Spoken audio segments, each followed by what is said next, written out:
because he was Jason Turnover. No, I've never seen anything like it. And even you at the end, after you bet on them, you said, I don't know. I can't And I tell you, but you won't tell the people when I bet on him. I bet on him in the first round too, didn't I? Way to go. I bet on him. You did.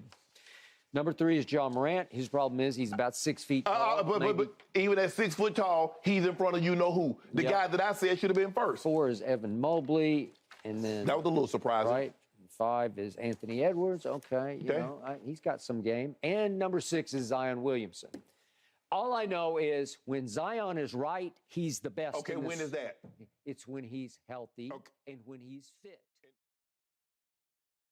The 10 best players 24 and under. I don't think it's a secret to anyone that this is one of the most talented eras in league history, and this league is filled to the brim with young talent. More and more young stars continue to enter the league, and the NBA currently is in the best hands that it's ever been in. So today we'll be ranking the best players 24 and under. Now, if you're a new viewer that's never watched my content before, make sure you stick around to the end. And if you like the video, make sure to leave a like and subscribe. And that goes for my returning viewers as well. 98% of my viewers who watch my videos are not subscribed yet. So if you haven't already, make sure you do so. So without further ado, let's get straight into this video.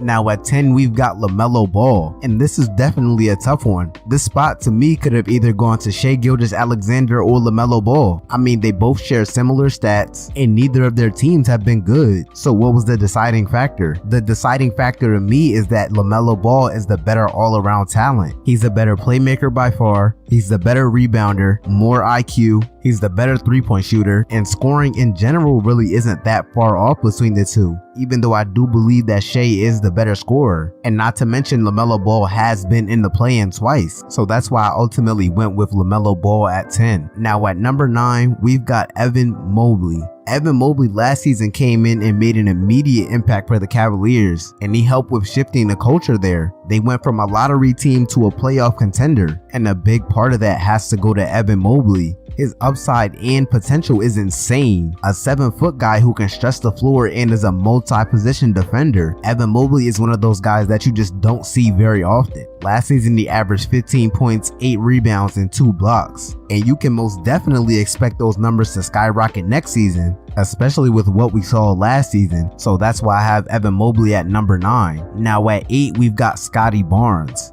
Now ultimately I did end up going Scottie Barnes over Evan Mobley, and here's why. Both of their stats are eerily similar. They both average 15 points. Evan Mobley averages 8 rebounds and Scottie Barnes averages 7. And Scottie Barnes averages 3 assists while Evan Mobley averages 1. And they both have around the same efficiency, with Evan Mobley shooting 51% from the field and Scottie Barnes shooting 50% from the field. So we honestly can't really go off of stats. So now it's up to eye test and what they've done so far. And Scottie Barnes to me has done more. Scottie Barnes just led his team to the 5th seed, while Evan Mobley didn't even make the playoffs. And both of them were on great teams, so you can't really use the team excuse in this situation. Both are great young players, but I just think that Scottie Barnes is better, and that's why I have him at 8. And at number 7, we've got Anthony Edwards. Anthony Edwards is easily one of the most exciting players in the league. He's always been a high volume scorer who doesn't back down from anyone, and he's one of the best big game performers on this list. Last season he averaged 21 points, 5 rebounds, and 4 assists, and those are all great numbers, and he easily has one of the highest ceilings on this list, and that's why I have him at 7. Now at number 6, we've got Darius Garland. Darius Garland was one of the most surprising players on one of the most surprising teams in the league last season, and I'm extremely high on him.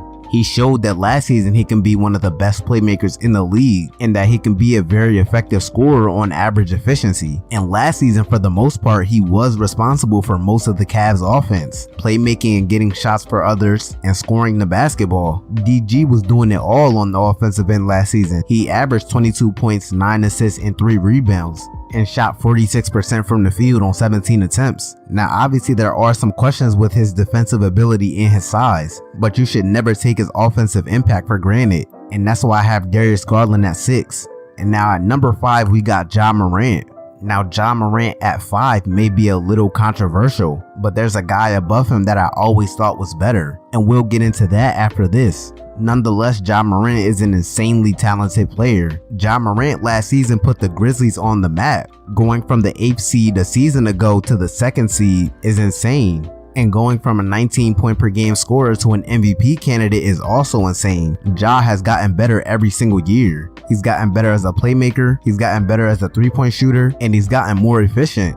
You can definitely see it in his game, and that's why I have him at number 5. Now at number 4, we've got Zion Williamson. I did end up going Zion over Ja, and here's my reasoning. I don't really think that Ja's 2022 season was that much better than Zion's 2021 season, and they both score in similar ways, but Zion is just exponentially more efficient. 61% from the field is insane, and if Ja attempted less threes and attacked the basket more, then I still don't think that he would be as effective as Zion down there. And for the team success argument, I think that Zion is about to put that to rest. The Pelicans have finally surrounded him with a team that caters to his playstyle, and I believe that the Pelicans will be a much more improved team, and they'll find the same success as the Grizzlies, but nonetheless they're both great players. I just value what Zion does more, and that's why I have him at number 4. Now at number 3, we've got Trae Young. Trae Young is one of the most controversial players in the league, whether it be the fact that people think that he's a foul merchant, his size and defensive ability, or the way he scores in general. Nonetheless, he's easily one of the best offensive players in the league, and you can't take that away from him. So far, he's already shown you that he can put up the gaudy stats and lead his team to the playoffs, and lead them far at that. And leading the league in both points and assists shouldn't go under the radar. Trae Young has been disrespected way too much as of late, and it honestly doesn't make sense. But either way, he's still the 3rd best player on this list. Coming in at number 2, we've got Jason Tatum. This to me is a no-brainer right here. Jason Tatum just came off of leading his team to the NBA Finals, and to me, he's for sure gonna be an MVP candidate one day. His improvement from every year he's been in the league is actually scary. He's gotten a lot better as a finisher, as a defender, and he's taken some strides as a playmaker as well. The only thing with Jason Tatum is his mentality and his motor. Jason Tatum to me should be a top 5 player in the league by now. He definitely has the skill set to be one, but the only thing holding him back, like I said, is his motor. But nonetheless, Jason Tatum is the best 2-way player on this list. He's also gotten farther than anyone on this list,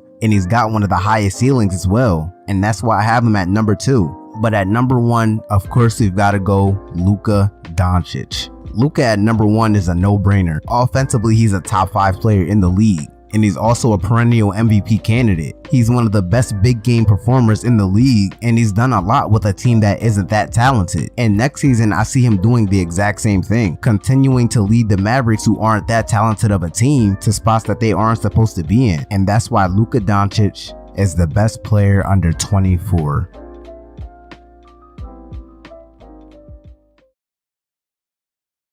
Now, if you enjoyed the video, make sure to leave a like and comment down below stuff you would like to see next. All of my social media links will be down below in the description. More videos just like this one on the way soon. And as always, I'm out.